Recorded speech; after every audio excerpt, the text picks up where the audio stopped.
पाटलिपुत्र पटना के राजप्रसाद, पाटलिपुत्र जिसको पटना कहा जाता, मुसलमानों के राज में बिहार, जिसको प्राचीन भारत में मगध देश कहा जाता था, मगध देश, इसकी राजधानी नालंदा के पास राजगृह में थी। बाद में ये राजधानी गंगा के किनारे पाटलिपुत्र, और आज वर्तमान समय में उसी को पटना कहा जाता। पाटलिपुत्र के राजप्रसाद यानी महल में कबूतरों का बहुत सुंदर सुंदर जोड़ा रहता था। खेलना कूदना हंसना फुदकना। जाड़े का समय था। एक दिन सुबह सुबह महल के बुर्ज पर छज्जे पर एक कबूतर बड़ी प्रसन्नता में फुदक रहा था, आनंद मना रहा था। मौत के देवता धर्मराज यमराज अपने मंत्री चित्रगुप्त के साथ उधर से गुजर रहे थे आसमानी मार्ग से। उन्होंने कबूतर को बड़ी प्रसन्नता में देखा तो अपने मंत्री चित्रगुप्त से कहते हैं कि देख रहे हो ये कबूतर कितना प्रसन्न हो रहा, लेकिन इसको ये पता नहीं है कल 12 बजे दिन में इसकी मौत आ रही है, मारा जाएगा। इसका समय पूरा हुआ, कल 12 बजे ये मर जाएगा। अभी बात तो उन्होंने धीरे से कही, लेकिन कबूतर ने सुन लिया। अब अपने मौत की सूचना वो भी धर्मराज यमराज बोल रहे हों, गलत तो कोई ज्योतिषी तो कह नहीं रहा, धर्मराज यमराज खुद मौत के देवता। कबूतर की सारी खुशी खत्म हो गई। वो जमीन पर ऐसे मूर्छित पड़ गया, रे कल हमको मर जाना। सही बात है, अब किसी को पता चल जाए कि कल हमको मरना है तो बेचारा 4 घंटा पहले ही चिंता में मर जाए। कोई मरना तो चाहता नहीं। धर्मराज यमराज तो कह के चले गए, कबूतर बिल्कुल उसकी सारी खुशी प्रसन्नता खत्म हो गई। फर्श पर पड़ा हुआ। थोड़ी देर में पक्षीराज गरुण देवता उधर से गुजर रहे थे। उन्होंने जब कबूतर की स्थिति देखा, जाते समय खुश, और जब लौट रहे हैं तो कबूतर जमीन पर फर्श पर ऐसे गिरा पड़ा। गरुण देवता निकट जाते और कहते भाई क्या हो गया, अभी हम इधर से जा रहे तो आप बड़े खुश थे और इस समय आप मूर्छित, तो आपकी खुशी क्या हो गई? क्या कोई बीमारी लग गई या किसी ने मार दिया, डंडा मार दिया?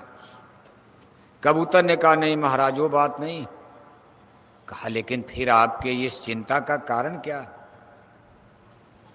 कहा चिंता बहुत बड़ी है। अभी थोड़ी देर पहले धर्मराज यमराज इधर से जा रहे थे। उन्होंने अपने मंत्री चित्रगुप्त से कहा कि कल 12 बजे मेरी मौत होनी है। अब कल मैं मर जाऊंगा, सारा संसार वृथा बेकार हो गया।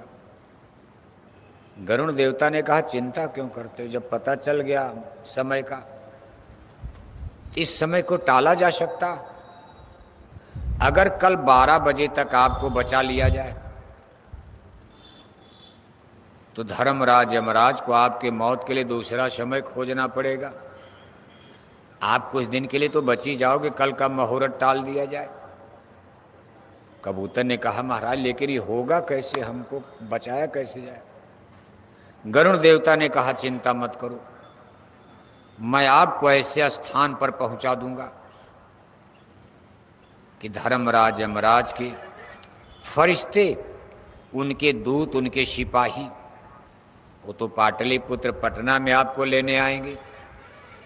हम आपको ऐसी जगह छिपा देंगे, वो लोग खोजते रह जाएंगे, तब तक 12 पार हो जाएगा, 1-2 बज जाएगा। इसके बाद आपके मौत के लिए दूसरा कानून समय निश्चित करना पड़ेगा। कबूतर ने कहा महाराज एवं मस्तु। गरुण देवता ने कबूतर को अपने पंजे में पकड़ा और लेकर उत्तराखंड यानी हिमालय की तरफ उड़ गए। पाटलिपुत्र पटना के उत्तर दिशा में, बिहार के उत्तर दिशा में हिमालय की पहाड़ियाँ आती हैं, जिसमें आज नेपाल बसा हुआ है। और जाकर घनघोर हिमालय की पहाड़ियों में एक घनघोर कंदरा गुफा में बिल्कुल अंधेरा था, उसी में कबूतर को उन्होंने छिपा दिया और कहने लगे देखो अब थोड़ी देर में भोर हो जाएगा, आप इसी में आराम से रहो और हम चलते हैं धर्मराज यमराज के दरबार में, उनको बहलाएंगे फुसलाएंगे बातों में उलझाएंगे, तब तक तो 12 बज ही जाएगा, आपका काम फिट। कबूतर को छिपा करके गरुण देवता धर्मराज यमराज के दरबार में पहुंचे। धर्मराज यमराज ने कहा पक्षीराज, आज आपका इतनी जल्दी कैसे आना हो गया? अब जाते जाते उनको 12 बज चुका था। गरुण देवता ने कहा महाराज, कल पाटलिपुत्र पटना के महल में आप लोग जो कबूतर देख कर आए थे, उसकी जन्म कुंडली देखकर बताओ कि उसके जन्म मरण के बारे में क्या लिखा हुआ है। धर्मराज यमराज ने मंत्री चित्रगुप्त को बुलाया, कहा देखो भाई ये पक्षीराज गरुण देवता हैं, जो कबूतर हम लोग कल देख कर आए थे ये उसके जन्म मरण के बारे में जानना चाहते, इनको बताओ आप। जब मंत्री चित्रगुप्त ने कबूतर के जन्म कुंडली का पन्ना खोला तो समय 12 बजकर कुछ मिनट हो रहा था।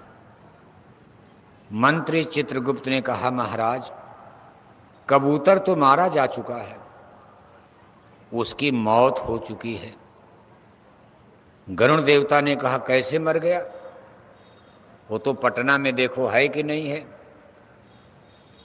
तो चित्रगुप्त ने कहा इसमें पटना नहीं लिखा है, कबूतर की जन्म कुंडली में लिखा है कि आज 12 बजकर कुछ मिनट कर इस कबूतर को हिमालय की एक कंदरा गुफा में एक अजगर निगल जाएगा, एक भयंकर अजगर के द्वारा कबूतर मारा जाएगा। गरुण देवता सन्न हो गए। कहा महाराज, कबूतर की मौत का कारण तो मैं ही बन गया। अगर मैं ये जानता कबूतर हिमालय में मारा जाएगा तो मैं उसको पटना से लेकर क्यों जाता? मैं तो सोचा पटना में ही उसकी मौत है। धर्मराज यमराज हंसने लगे, कहा गरुण देवता, इतने बड़े ज्ञानी पुरुष होकर आप अनजान बच्चों की तरह बात कर रहे हो। अरे मेरी मौत की शहजादी, मेरे मौत के फरिश्ते और सिपाही किसी कोई कोने में 7 समुंदर पार हो, जल में थल में नभ में कोई कहीं हो, सबका कोड नंबर होता। जैसे आप नंबर डायल करते हो, आदमी 9 ताले के भीतर लेकिन घंटी मोबाइल की बज जाएगी, ऐसे हर आत्माओं का कोड नंबर है।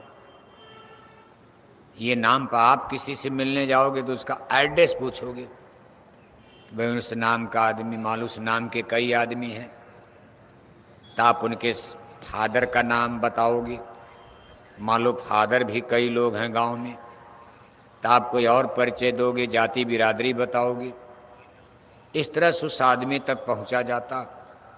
लेकिन स्पिरिट और आत्माओं के कोड नंबर अलग अलग हैं, जैसे सबके मोबाइल नंबर अलग अलग होते हैं।